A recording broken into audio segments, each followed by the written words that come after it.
जनाब डॉक्टर जाकिर नाइक भी कोई फरिश्ते नहीं हैं, उनसे भी यकीनन कोई ऐसी बात हो सकती है, मगर तकरार न होना खुद इस बात की दलील है कि वो कोई बहुत अच्छी बात नहीं थी, वरना उसे तकरार होना चाहिए था। अगर कभी किसी के सवाल के जवाब में उन्होंने कोई ऐसी बात की हो, अहले सुन्नत के बाज़ तबक़ात की तरफ से एक गिलामन था, शिकवा करने वालों में से था।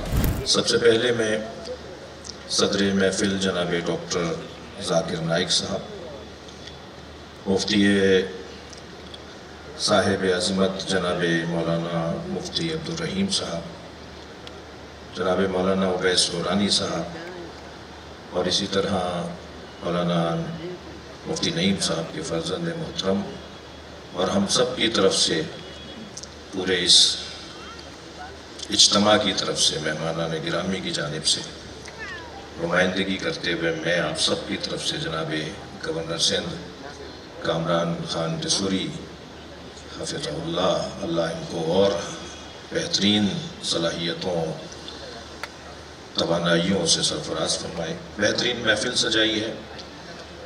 मौला अली अलैहिस्सलाम ने अपने दोनों फर्जंदान मौला इमाम हसन और हज़रत इमाम हुसैन अलैहिस्सलाम को वसीयत फरमाई, उसीकुमा व जमीअ वल्दी व अहली व मन बलग़ किताबी बितक़वल्लाह व नज़्म अम्रिकुम कूना लिज़्ज़ालिम ख़स्मा व लिलमज़लूम औना।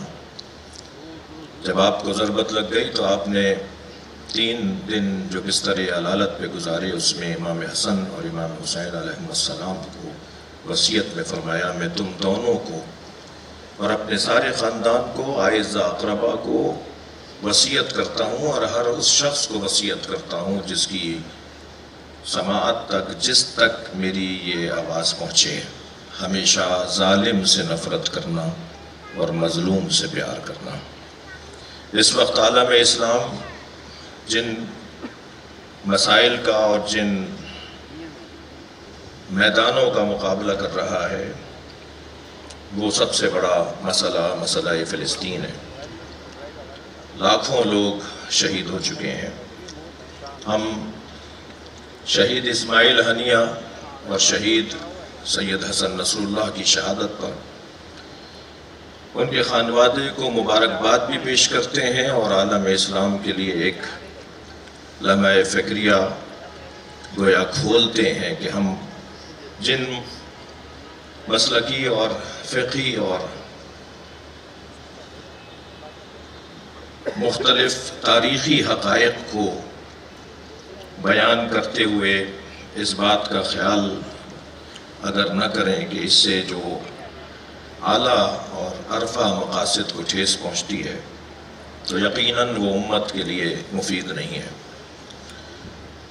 हमें इस वक्त वो जो कलिमा इस्तिवा है, जो मुश्तरका कलिमा है, जो सबसे पहले मज़लूमियत का और मुस्तज़अफ़ों का मसला है, मज़लूमों का मसला है, उसे मद्देनज़र रखते हुए एक होने की ज़रूरत है, मुत्तहिद होने की ज़रूरत है, प्यार से और मोहब्बत से एक दूसरे को सुनने और एक दूसरे को बर्दाश्त करने की ज़रूरत है।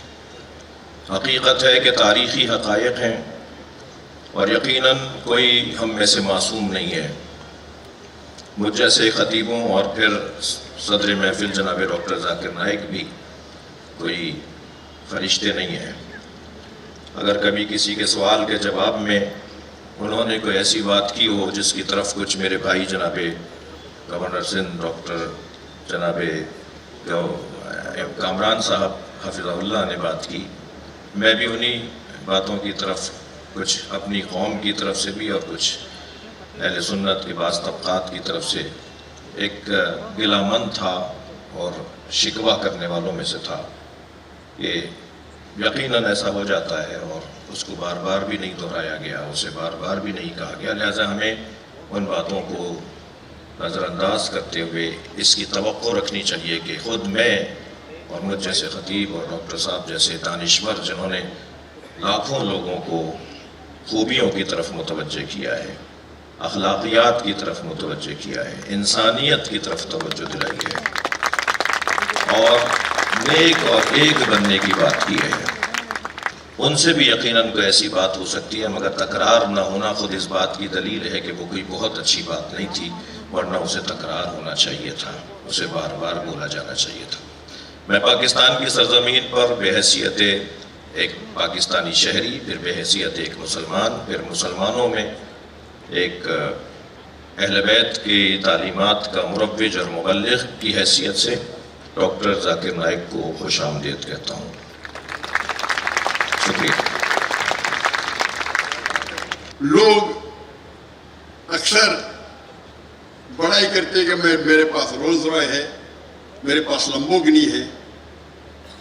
یہ میرے کیمرہ میری رولز رائے ہے،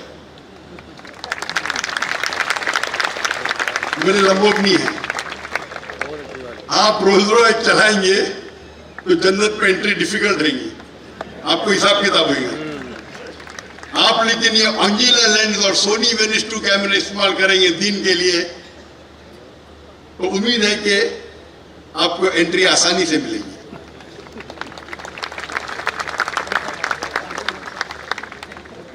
تو کیونکہ ہم عمدہ ٹیکنالوجی استعمال کرنے لگے اور یہ پیس ٹی وی پھیلنے لگا، جیسے پیس ٹی وی پھیلنے لگا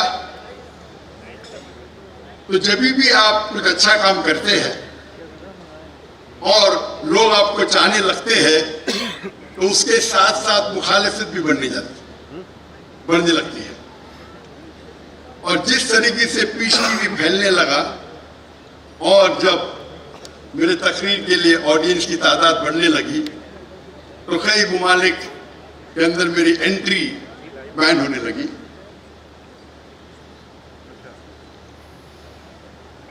لیکن جو میرا پوائنٹ ادھر ہے، نقطہ ہے کہ آپ دین کے کام کے لیے سب سے بہترین ایکوپمنٹ استعمال کیجیے۔ اور آج کی تاریخ میں میرے نزدیک میڈیا میں جو میڈیا اور ٹیکنالوجی چینج ہو رہی ہے، سب سے بہترین جو ہے وہ سیٹلائٹ چینل۔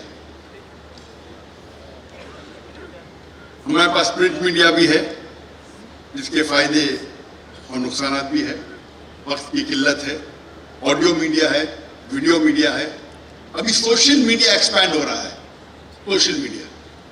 اور سوشل میڈیا سیٹلائٹ میڈیا کو انشاءاللہ میرے نزدیک اب تک اوورٹیک نہیں کیا ہے، لیکن انشاءاللہ کر لے گا۔ تو ہم مسلمان کو علم حاصل کرنا چاہیے کہ کس طریقے سے ہم سوشل میڈیا کو استعمال کر سکے ہمارے دین کو پھیلانے کے لیے۔ آج کی تاریخ میں سیٹلائٹ کے ذریعے زیادہ خرابی پھیل رہی ہے بنسبت اچھائی۔ آج کے سوشل میڈیا میں زیادہ خرابی پھیل رہی ہے بنسبت اچھائی۔ ٹیلی ویژن خراب نہیں ہے، سوشل میڈیا خراب نہیں ہے، سوشل میڈیا کا غلط طریقے سے استعمال کرنا حرام ہے۔ لیکن ہم اسی سوشل میڈیا کو اگر صحیح طریقے سے استعمال کریں اور ہمارے اللہ کے پیغام کو، ہمارے آخری نبی محمد صلی اللہ علیہ وسلم کے پیغام کو اگر پھیلائیں گے تو یہ ہمارے لیے آخرت میں جنت کا راستہ بن سکتا ہے۔ آج ہم دیکھتے ہیں نوجوان، ہمارے بچے موبائل فون سے چپکے ہوئے، کمپیوٹر کی اسکرین پہ چپکے ہوئے، سوشل میڈیا پہ۔ ہم نہیں کہہ سکتے بس دیکھو، کچھ بچے ہو سکتے ہیں کہ آپ کی بات مانیں گے، اکثر تو نہیں مانیں گے۔ تو ہمیں اس سوشل میڈیا پہ ایک سبسٹیٹیوٹ دینا چاہیے جس طریقے سے ہمارے بچے اس سے متاثر ہو کے ہمارے دین کے قریب آئے۔ افسوس کی بات ہے کہ اکثر ہمارے مدارس یا ہمارے اسلامک آرگنائزیشن میں یہ نہیں سکھایا جاتا ہے کہ کس طریقے سے ہم سوشل میڈیا کا استعمال کر سکیں۔ کافی سال پہلے میرے علم میں آیا، تقریباً 7 یا 8 سال پہلے، کہ جامعہ منوری میں ماشاءاللہ ان لوگ ٹریننگ دیتے ہیں نوجوانوں کو किस तरीके से सोशल मीडिया का इस्तेमाल करें, और मुझे बेहद खुशी हुई। और ये खुशी की बात है कि सिर्फ इस्लामिक इदारे नहीं, इस्लामिक मदारिस में ये शुरू हुआ और अभी ये फैल रहा है। बाकी मदारिस में भी शुरू हो गया, इंडिया के मदारिस में शुरू हुआ। तो मेरी इल्तिजा है कि किस तरीके से डिफरेंट सोशल मीडिया का इस्तेमाल कर सके। हमें ये मालूम होना चाहिए what is the difference between Facebook and Instagram. आज की तारीख में फेसबुक सबसे ज्यादा देखे जाने वाला सोशल मीडिया है। तकरीबन 3 बिलियन लोग, 3 बिलियन लोग इसका इस्तेमाल करते हैं। नंबर 2 पे आता है यूट्यूब, 2.65 बिलियन। नंबर 3 पे आता है व्हाट्सएप, 2.5 बिलियन। फिर आता है इंस्टाग्राम, 2.45 बिलियन। फिर TikTok, and list is long. हमें ये जानना चाहिए कि फेसबुक पे किस तरीके से डिफरेंट टेक्नोलॉजी इस्तेमाल होती है, क्या बेनिफिट है इंस्टाग्राम का, क्या बेनिफिट है व्हाट्सएप का। लेकिन फिर से मैं दोहराता हूं, ये सारे सोशल मीडिया पे हराम काम ज्यादा होते हैं बनिस्बत हलाल के। तो हमें इस सोशल मीडिया का इस्तेमाल करना चाहिए ताकि हम हमारे दीन का पैगाम फैला सके। अल्लाह के फजल से आज अल्हम्दुलिल्लाह मेरे फेसबुक पे तकरीबन 24 मिलियन 2.4 करोड़ फॉलोअर्स है, माशाल्लाह।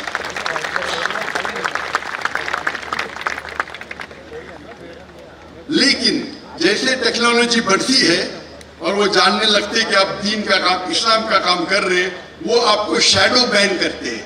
शैडो बैन मतलब वो आपके जो फॉलोअर्स है उसको बढ़ने नहीं देते या बहुत कम बढ़ने देते। जब शुरू किए थे हमने, मेरा फेसबुक बैन हो गया था, तो 2013 में हमने फिर से शुरू किए। एक साल में 4 मिलियन, दूसरे साल में 8 मिलियन पहुंच गए, तीसरे साल में 12 मिलियन, यानी एवरेज हर साल में 4 मिलियन बढ़ते थे। लेकिन 2017 के बाद एक साल में 1 मिलियन, अभी एक साल में 1 लाख या 2 लाख ही होता है। इसे कहते हैं शैडो बैनिंग। शैडो बैन मतलब आपके ग्रोथ में वो स्पैनर डाल देते, मतलब उनके पास एल्गोरिथम्स है किस तरीके से वो आपके ग्रोथ को रोके। पहले जब हम YouTube पे कोई YouTube रिलीज करते थे, माशाल्लाह 50,000, 1 लाख, 2 लाख, अभी 2,000। लेकिन क्योंकि मेरे कोई भी प्रोग्राम में कॉपीराइट नहीं है, तो वही तकरीर जो मेरे चैनल पे 2,000, 3,000 है, बाकी लोग के चैनल पे 5 लाख, 6 लाख है माशाल्लाह उसके व्यूअरशिप। तो हमें दूसरी टेक्नोलॉजी इस्तेमाल करना चाहिए किस तरीके से हम उसे फैला सके। अफसोस की बात है कि जितनी टेक्नोलॉजी है या जितना मीडिया है, अक्सर वो यहूदी के हाथ में है। अल्लाह ने हमें ब्लैक गोल्ड दिया है। मुसलमान मेरे नजदीक आज दुनिया में जो सबसे अमीर इंसान है वो मुसलमान है। अल्लाह ने उन्हें ब्लैक गोल्ड दिया, पेट्रोल दिया है। अगर हम इसका सही इस्तेमाल करें तो इंशाअल्लाह हम मीडिया को कंट्रोल कर सकते हैं। लेकिन हम हमारा पैसा गलत चीजों में जाया करते हैं। अगर और वक्त की किल्लत होने की वजह से अभी न्यू टेक्नोलॉजी है, इसे कहते हैं AI, आर्टिफिशियल इंटेलिजेंस। ये मीडिया का मौजूद इतना बड़ा है कि पूरे दिन भी बात किए तो कम है। अभी लेटेस्ट से बोलूंगा मैं, लेकिन लेट टेक्नोलॉजी AI, आर्टिफिशियल इंटेलिजेंस, जिसके जरिए आप कुछ भी सवाल पूछो आपको जवाब मिलेगा। जो ग्राफिक इतना डिफिकल्ट था आज आसान हो गया। आप कुछ कॉपी करना चाहते तो आसान है, कोई चीज को प्रोड्यूस करना चाहते आसान हो गया। इसके कई फायदे हैं। और अभी न्यू लेटेस्ट आ रहा है क्यों AI?